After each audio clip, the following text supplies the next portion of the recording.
सितारों का अंत, एक भव्य पतन। यह एक ऐसी घटना है जो ब्रह्मांड के रहस्यों को उजागर करती है और हमें हमारी अपनी नश्वरता का एहसास कराती है। जब हम रात को आसमान में टिमटिमाते स्टार्स देखते हैं तो हम असल में ब्रह्मांडीय एनर्जी के बहुत बड़े सोर्सेज देख रहे होते हैं। ये स्टार्स जो हमें इतने छोटे और दूर दिखाई देते हैं, वास्तव में विशाल और शक्तिशाली होते हैं। ये स्टार्स अपने विशाल साइज और मास के साथ अपने सेंटर में होने वाली न्यूक्लियर रिएक्शन से एनर्जी लेते हैं। ये रिएक्शंस हाइड्रोजन एटम्स को हीलियम में बदलते हैं, जिससे इमेंस एनर्जी रिलीज होती है। ये स्टार्स अपने विशाल साइज और मास के साथ अपने सेंटर में होने वाली न्यूक्लियर रिएक्शन से एनर्जी लेते हैं। ये रिएक्शंस हाइड्रोजन एटम्स को हीलियम में बदलते हैं, जिससे इमेंस एनर्जी रिलीज होती है। इस प्रोसेस को न्यूक्लियर फ्यूजन कहते हैं और यही प्रोसेस स्टार्स को उनकी चमक और हीट देता है। ये लाखों करोड़ों साल तक चलता रहता है, जिससे स्टार्स लाइट और हीट देते रहते हैं।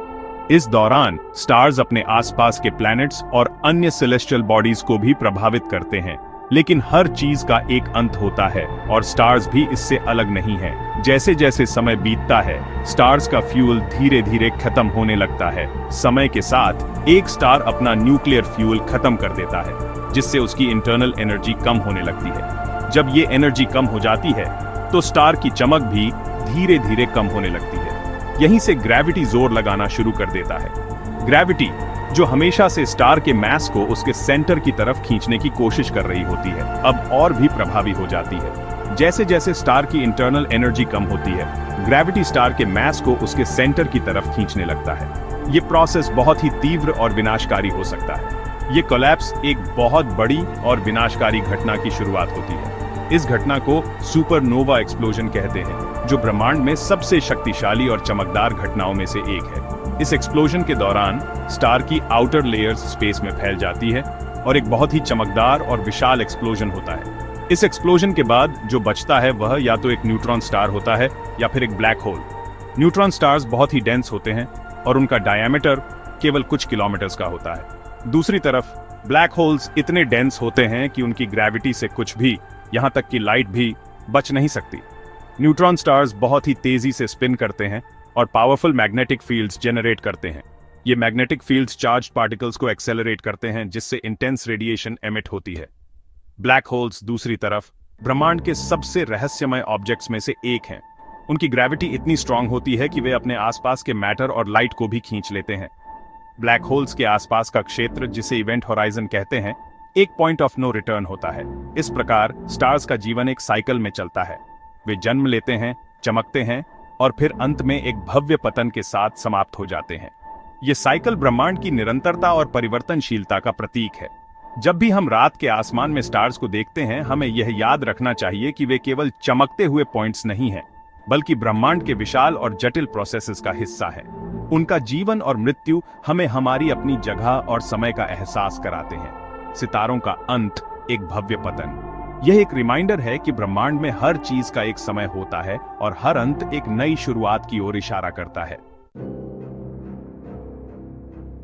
एक स्टार के जीवन का अंत उसके साइज और मास पर डिपेंड करता है। हर स्टार का एक यूनिक जर्नी होता है जो उसे उसके अंतिम चरण तक ले जाता है। छोटे स्टार्स, जिन्हें रेड ड्वार्फ्स कहते हैं, धीरे धीरे ठंडे हो जाते हैं और आखिरकार गायब हो जाते हैं। ये स्टार्स अपने जीवन के अंत में एक व्हाइट ड्वार्फ में बदल जाते हैं, जो धीरे धीरे ठंडा होता है और अंततः एक ब्लैक ड्वार्फ बन जाता है। ये प्रक्रिया अरबों सालों में होती है और ये स्टार्स यूनिवर्स के सबसे लंबे समय तक जीवित रहने वाले ऑब्जेक्ट्स में से एक होते हैं। लेकिन विशाल स्टार्स, हमारे सूर्य से कई गुना बड़े, एक बहुत ही ड्रामेटिक एंड का सामना करते हैं। ये स्टार्स अपने जीवन के अंत में सुपरनोवा एक्सप्लोजन्स का अनुभव करते हैं, जो यूनिवर्स में सबसे शक्तिशाली एक्सप्लोजन्स में से एक होते हैं। ये एक्सप्लोजन्स इतनी ऊर्जा रिलीज करते हैं कि वे गैलेक्सीज में दूर दूर तक देखे जा सकते हैं। जैसे जैसे स्टार का फ्यूल खत्म होता है, ग्रेविटी बहुत ज्यादा पावरफुल हो जाता है। ये ग्रेविटी स्टार के कोर को कंप्रेस करने लगती है, जिससे टेम्परेचर और प्रेशर बहुत भी आंच जाते हैं। इस प्रोसेस में स्टार के आउटर लेयर्स स्पेस में इजेक्ट हो जाते हैं और कोर कोलैप्स होने लगता है। ये फोर्स इतना स्ट्रांग होता है कि स्टार का बाहरी हिस्सा अंदर की तरफ गिरने लगता है।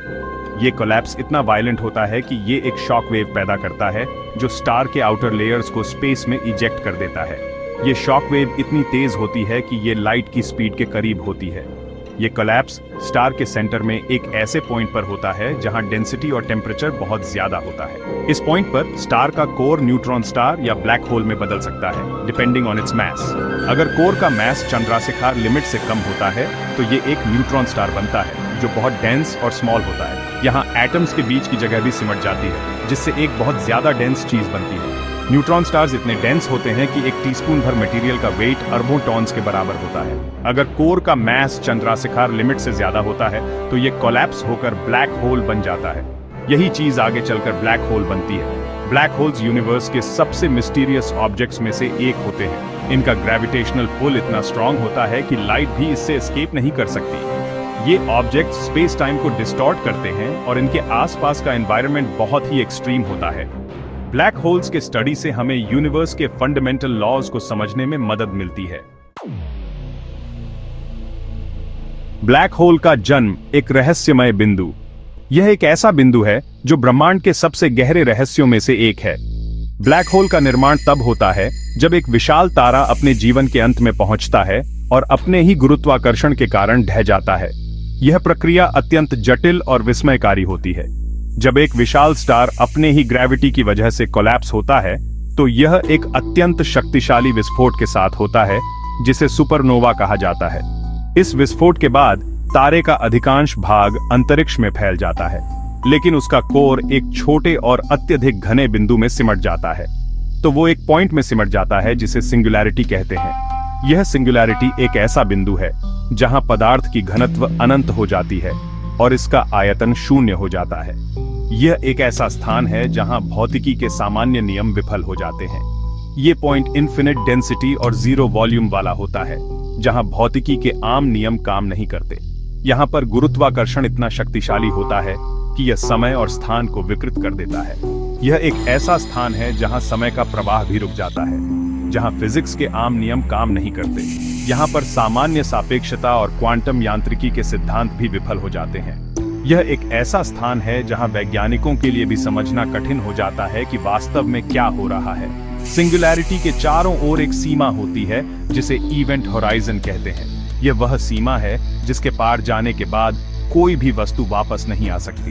यह एक प्रकार का बिंदु है जहां से प्रकाश भी बाहर नहीं आ सकता। इवेंट होराइजन वो पॉइंट है जहां से ग्रेविटी इतना स्ट्रांग होता है कि लाइट भी इससे बच नहीं सकता।